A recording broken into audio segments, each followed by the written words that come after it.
Shalom Aleichem, and welcome everyone. That we have the opportunity to once again start Sefer Bereishit, Parshat Bereishit. Did you hear the story once about this guy? They made a wedding. They made a hatuna. They made a huge wedding. And after the wedding, the groom, the hatan, the domot, was leaving himself, by himself, from the wedding hall. So everyone came to him and said, hello, you forgot your kala, you forgot the kirin, you forgot the bride. And he says, no. Did you like the wedding? Was everything good, the food, the dancing? They said, yeah. He says, that was the main thing. Can you imagine someone doing that? How foolish is that answer? The main thing was the food and the music and the dancing. The whole point of the hatuna is that a person gets married. They're going to become a unit, a couple. We heard about that guy who was driving on the highway. He was supposed to go from point A to point B. And on the way, he needed gas. So he found the closest gas station, stopped, came in, and stayed there for hours. So the gas attendant came out and told him, what are you doing here? And said, Yalla, you gotta go already. He says, I love it here. It's so beautiful. Look at the view. Look at everything so nice here. It looks beautiful. I don't want to go anywhere. And the guy says, hello. The point of the gas station is, you come here, you fill up, and you go. No one stopped and said, I like it here and I'm going to stay here forever. The truth is, we have to look at all the hagim that we took, all the hagim we went through, Rosh Hashanah, Yom Kippur, Sukkot, Hoshana Rabbah, Shmini Atzeret, the Simchat Torah. We cannot just say we went through them. We had a nice wedding and then we leave everything behind. Or we just kind of stopped and looked, and we have to take what came with us through the Hagim and take it with us throughout the year. In this week's Parashat, after Adam HaRishon ate from the tree, Hashem came to Adam HaRishon, Vayikra Hashem Elokim El HaAdam. Hashem called out to Adam, Vayomer lo Ayeka. And he asked him, where are you? The Divrei Shmuel says, Shabbat Bereishit, right after all the Hagim, a person has to ask himself, imagine Hashem is asking him, where are you? You went through Rosh Hashanah, you went through Yom Kippur, you went through Sukkot, you went through Hoshana Rabbah, you went through Shmini Atzeret, you went through Simchat Torah. Where are you? What did you come out with? Where is your kala? Where is your bride? Don't just stop at the gas station. You're supposed to go further with the gas that you got. This is the question that we have to ask ourselves when it comes to the first Shabbat after all the Hagim. The Baal HaTanya, everybody knows that the Alter Rebbe, the Baal HaTanya, was jailed in St. Petersburg. He was jailed. People said that bad things about him, and the Russian government, put him into jail. And while the Alter Rebbe, Baal HaTanya, was in jail, there was a minister, a Jew, who became a Christian. And when he came to see the Alter Rebbe, he said, I see you're a religious man, you're a rabbi. I have one question for you. How in the Torah, right in Sefer Bereishit, Parashat Bereishit, our Parshat, how can Hashem not know where Adam HaRishon is? How does Hashem ask, Ayeka, where are you? What did the Baal HaTanya say? Where are you? The Baal HaTanya, exactly.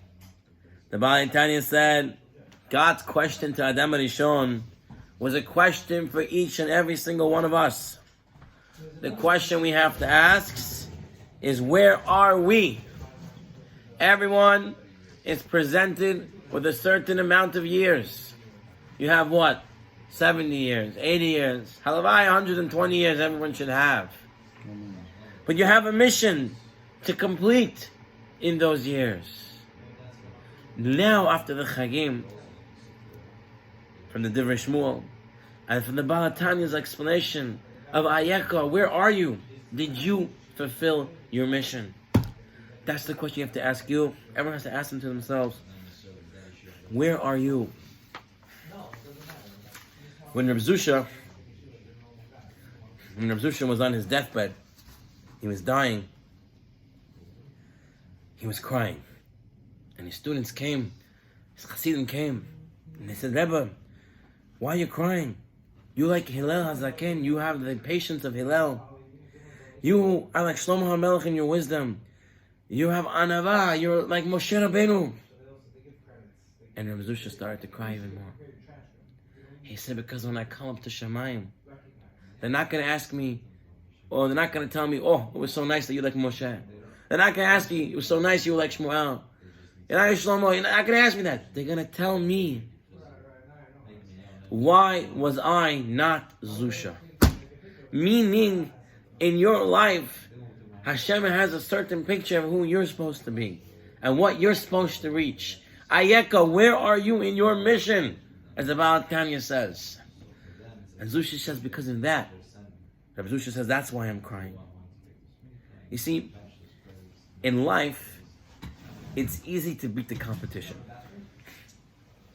People around you, you study them, and you realize how you can beat the competition. That's the whole market, selling, this and that. You realize who your competitors are, and you give a better price, you give a better sale, you figure out a way to make it. To compete against others is easy. To compete against yourself, because most people sell themselves short. We get used to being okay, not your best. Here in the United States, in 1986, the Army was reeling from poor recruitment. They haven't let very few people signing up to join the Army. So they had a slogan that came out, and for 2 decades they used the slogan, these words. What was it? Be all you can be. This is what it means, I will tell you. Ayeka, where are you? Are you being all you can be? That's what Hashem was asking them, Harishon. Hashem saying, I created you. There was no mistakes. There was no flaws. Ayeka, where are you? How come you're not reaching your full potential? Reb Chaim Soloveitchik was once walking on the street, and he saw a young Goyish boy riding with a few horses in front of him. And he was slapping the horses and with the whip, and the horses were listening to this young boy. Reb Chaim Soloveitchik said, at that moment, I'm thinking, what an amazing sight. A little boy is controlling horses. Who's stronger, horses or the boy? Horses. And who's in charge? A little boy. He said they have a pasuk in Tehillim, in Parak 32. And it says, Al tiyu kisus kiferet en havin. The Omer says, don't be like a horse, like a mule, who doesn't understand. Reb Chaim explains, what does that mean? A horse doesn't understand his own strength. A horse doesn't understand who he is. If he understood how powerful he is, how much horsepower he has, he would let a 2-year-old boy knock him and tell him where to go. He says that's what people do. People are the same way. We let other people control us. We have potentials to reach so much, but because someone else looks at us different, we don't go there. Oh, what are they going to say? What are they going to think? What are they going to da-da-da? And we get stuck being a lesser of ourselves than what we can possibly be. The great Mashpia, Harav Elimelech Biderman Shlita, he says the following story.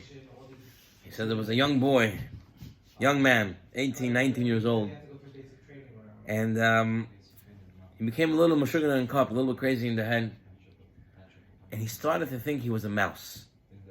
he started acting like a mouse, running on all four, eating cheese where he can find it, running away from cats. So the parents were very, very embarrassed. So they went and they hired the best psychologists to deal with him, to try to fix him up. And for like 6 months, the psychologist came, and every day he would talk to the boy and tell the boy, repeat after me, I'm not a mouse, I am a human. I'm not a mouse, I am a human. Like this, every day, 3 times a day, they would talk to the boy.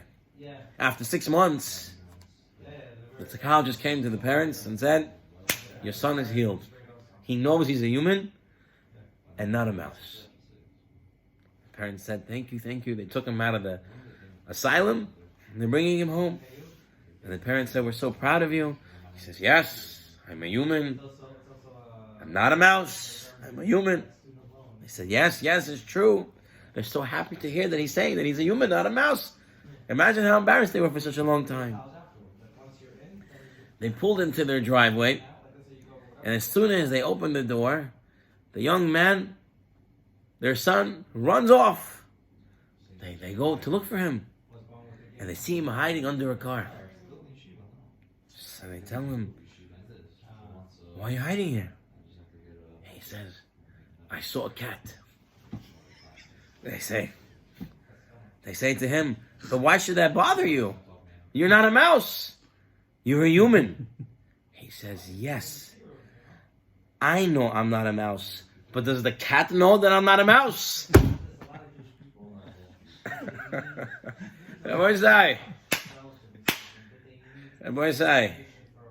What is the story coming to teach us? He was superficially cured. On the outside, he said, I'm a human. But on the inside, he still thought of himself as a mouse. Because maybe someone else would think of me as a mouse, as I'm still a mouse. It's the same thing with us. When it says in this week's Parashat, Ayeka, where are you? The question is, like the Baal Tanya says, where are you in your mission? The question is, like Rabbi Zusha says, where are you in being you? And the question is, don't look at anybody else. Like the Divrei Shmuel says, where are you after the Chagim? Where are you after your holidays, everything you went up to? Where are you? This is the question that's coming. And I think it's so important to really internalize this lesson, to really work on being the best of yourself. Not the best of your neighbors, not the best of your family, but the best of yourself. Ayeko. Let's move on to another lesson from this week's Parashat. There's a famous story. During the 1800s, there was a shadchan. And he wanted to make a lot of shadchonos. He wanted to make a big amount of shadchonos geld. And thank you. And he came up with a plan. He goes to the home of a very wealthy man, and he says to this wealthy man, I have the perfect shidduch for your son. The man says, hello, who are you? I never met you. What shadchan are you? I'm too busy, don't talk to me. He says, do you realize who the girl is? You're sending me away. Do you know who the girl is? She's Rothschild's daughter. Right, the famous Baron Rothschild's daughter. He says, oh, the rich man? The rich man says, what? The Rothschild's daughter? Of course I'm interested. I'm very interested. The shadchan then goes to visit Rothschild. He didn't see Rothschild's daughter yet. He didn't say anything. He now goes to Rothschild. And he says to Rothschild, I have the perfect shidduch for your daughter.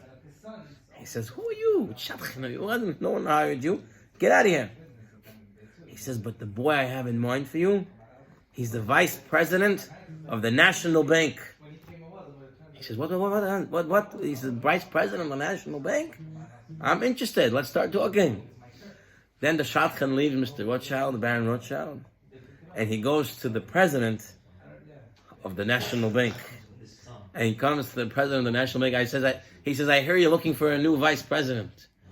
He says, yeah, but what's your business? He says, I have the perfect person. And the president says, who are you? Where are you coming from? He says, but listen to who it is. It's Rothschild's son-in-law. The president says, what? Rothschild, son-in-law wants to be our vice president. Of course we're going to do it. So someone tells this guy, how did you do all this? You have nothing. You didn't have nothing. You just, promising everybody everything. He says, the shadchan smiles and says, you see, I can solve all the problems in the world if people would only be willing to follow my plans. But as we know, the truth is, his plans probably didn't work out. As most people's plans don't work out. In this week's Parshat, we find not only that people's plans don't work out, Hashem's plans, so to speak, are also not working out. What happens in this week's Parshat? Hashem says to the trees that you should be the tree, the fruit, and the bark should taste the same, right? Tam etzok kefiryo, that the tree should taste like the fruit. Did that happen? No. Then Hashem makes a moon and a sun equal. And the moon says, can't be. So Hashem says, good reasoning, shrinks you. So Hashem's plan wasn't to have a small moon. It was to have two big ones. Hashem wanted to create the world, midat din. But he had to mix it in the end with midat rahmanut. So Hashem has plan, after plan, after plan, and it's not working out. And what does Hashem say at the end of all those plans? What does it say at the end of the chapter of creation? Hashem looked at everything he created, even the things that didn't work out as planned, and he said, V'hineh tov me'od. It's super good. Our Yeshiva, Rav Reisman, he writes from here, as Rav Pam also will talk about it, person has to know that the world runs through plan B. Understand what that means? That your plan A most times won't work. You have a very good shidduch between the Rothschild and the rich man and the National Bank. Most times those plans won't work. But plan B comes into effect. And when a person looks at plan B, he should never say, oh, could have been better. But rather, what does he say? V'hineh tov me'od. It is super, super good.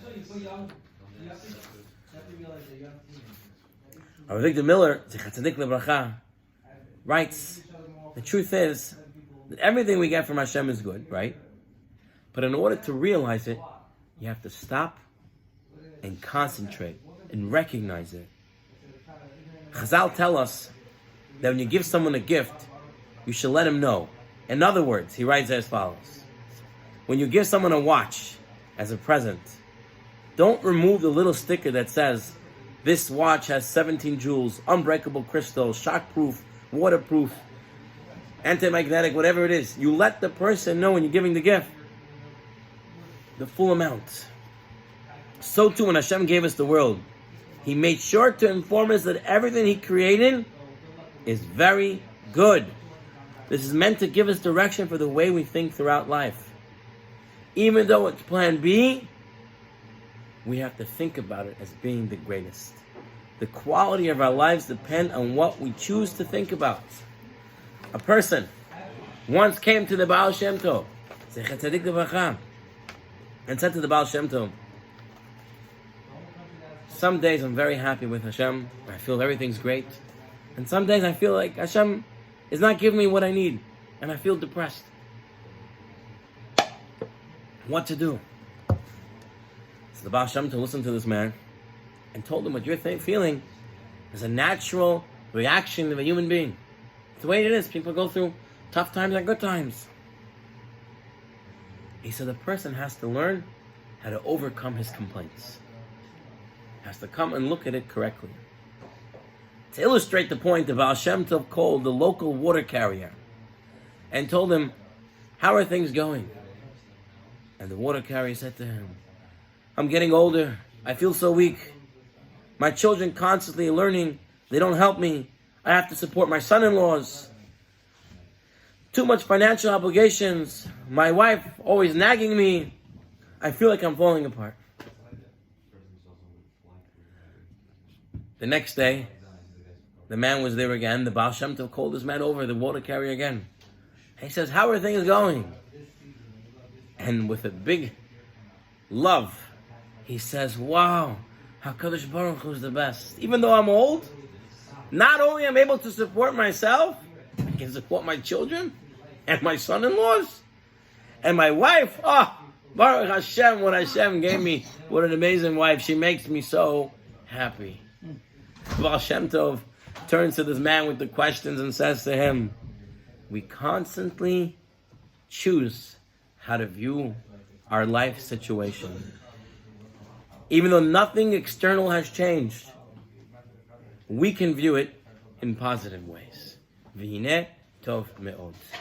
I remember, just for my own experiences, when I started work in Maimonides as a nurse, I think my first week or two on the floors, I felt overwhelmed. I thought it was over. It's like, I can't deal with it. It's too much to do. I'm like, did I get into the right profession? Maybe I should have done something else. I wasted all that time in college. And then there was one of the workers on the floor. He came over, and he could see I was down a little bit. And he's like, "What's going on?" He was there working for a while. And I told him, "Listen, I don't know if I chose right. Maybe I shouldn't have come here." And he told me, "There's a guy," and he told me, "You decide how your day goes. If you want it to go good, it'll go good. You want to be upset and complain about it." Some people, especially if you work amongst Goyim, you'll see some people are very good complainers. They can complain from day to night, everything they can complain about. But you get to choose how you look at it. V'hineh tov me'od. As Abraham Pam taught us, there were issues during creation, the light, the bark of the trees, midat chesed, midat tov, midat din. But yet at the end, v'hineh tov me'od. This is a big, big life lesson as we go through life. And we plan big things. We're making shidduchim with Rothschild and national banks. But in the end, our plans change. V'hineh tov me'od. It is amazing. Let's move on to our third and final lesson from this week's Parshat. We have, the Pasuk tells us, Perik Bet, if I have it correctly, Perik Bet, Pasuk Hey, it says as follows: "V'cho siach hasadeh terem yeh ba'aretz, v'cho esv hasadeh terem yismach, ki lo himtir Hashem Elokim al ha'aretz v'adam ayin la'avod et ha'adama." It tells us that although Hashem said the grass should grow and the trees should grow and everything should grow, yet on Yom Shishi, on the sixth day, when Hashem is going to create man, still nothing sprouted. Nothing came out. Everything was still in the ground. The seeds were there, but nothing came out. And Rashi says, what was going on? Didn't Hashem say all the vegetation should grow on Tuesday? So Rashi writes, Al petach hakarka. It was just under the surface. It was ready to come out, but it was just under the surface. Rain didn't come yet, and that's why the stuff didn't come out. It needed the rain. Hashem didn't yet put rain.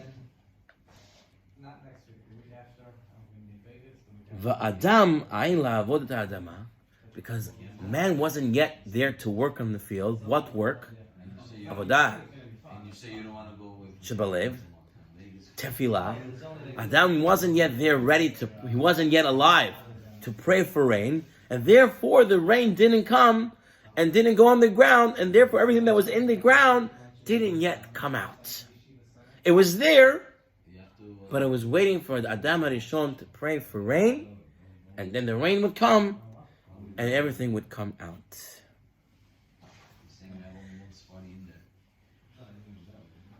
As Rashi writes, no one would realize the good of the rain. And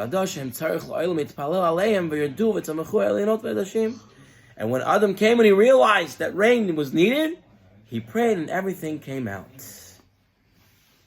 This concept right here, that everything was in the ground, ready to come out, but needed what? Adam HaRishon's prayer. Some people come and they say, Rabbi, Rosh Hashanah, Yom Kippur, I prayed good. I lose the English translation, every single word, I know what I was saying. I had kavanot, I gave tzedakah, I did all these things.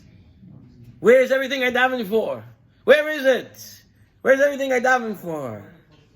You know what the answer is? It's all there. But you have to continue to daven for it. Hashem creates all seeds, right? The seeds are there already. Everything's there. You just need to what? You just need to continue to daven for it. Hashem wants us to have a relationship with Him. Not just 2 minutes, here we are, and then we're gone. 2 days, we did. Hashem wants to have a relationship with us. The Chidah comments. The word Bereishit, what does it stand for? It's Reshet Tevot of Bikol Ram Avarech Shem Hashem Tamid. With a loud voice, I will constantly praise Hashem. The Bereishit, the first word, is telling us you have to continuously daven. Not just daven. The other day I was sitting in shul, a young teenager came, sat down daven, tefillin on, two psuki de zimra, he's just looking this way. He comes from he stood up for 3 minutes, took a tefillin, went to the bathroom, came back, wrapped it up, and that was the whole tefillah. That's not tefillah. Tefillah is b'kol ram. You have to speak loud. Obviously, you don't want to make everybody, you don't want to bother someone else if they don't like it, but the person davens, he's able to hear himself. Why you have to hear it? Why you have to hear it? Because you have to understand it. You have to understand that your tefillah, you're talking to Hashem. You're praising Hashem. And when you praise Hashem, everything you need is already there for you.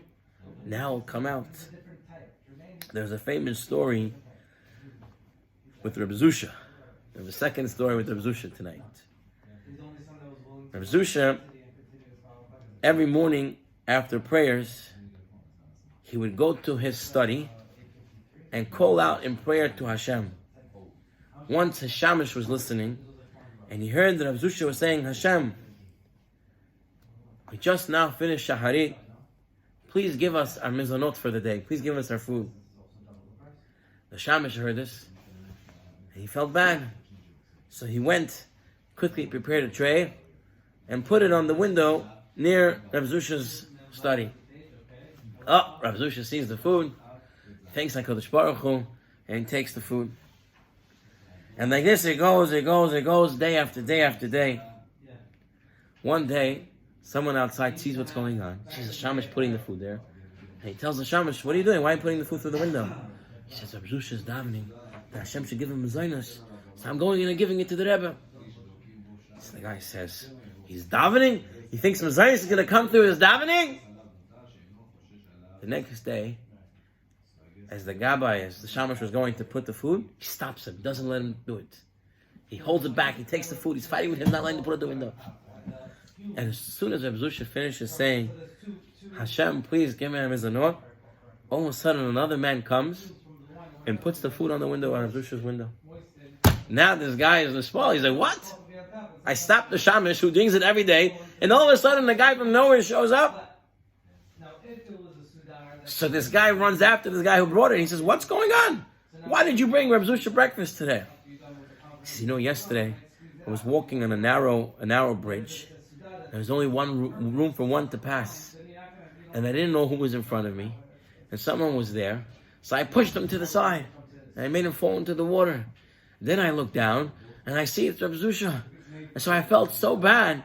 So I had to make it up to him. So all night, my wife and I were cooking him up a storm. We made all this food to him, and we brought it to him after today, because it happened yesterday. And the man said, wow, here he is.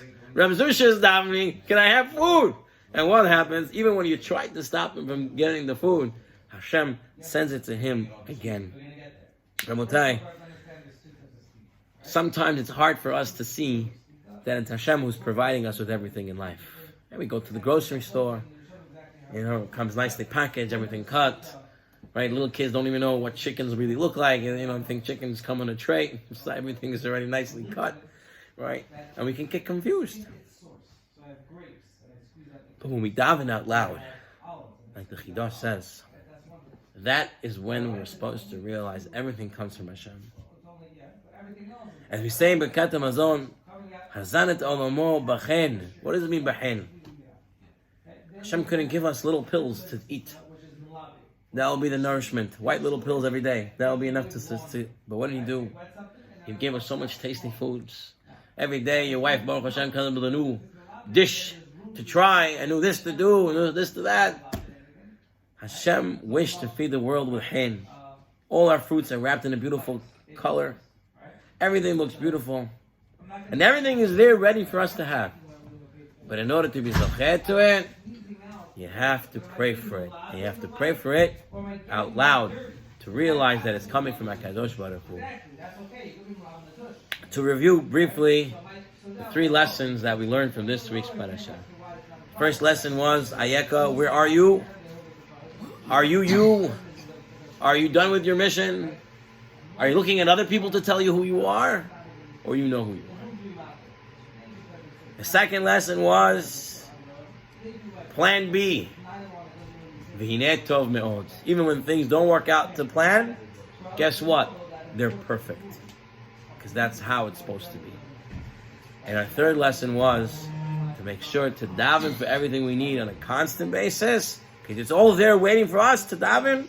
When a person davens out loud, he remembers that everything comes from HaKadosh Baruch Hu, and we should be zocher to get everything that we need, and all the time, v'hineh tov me'od, because we know who we are, when we are, where we are.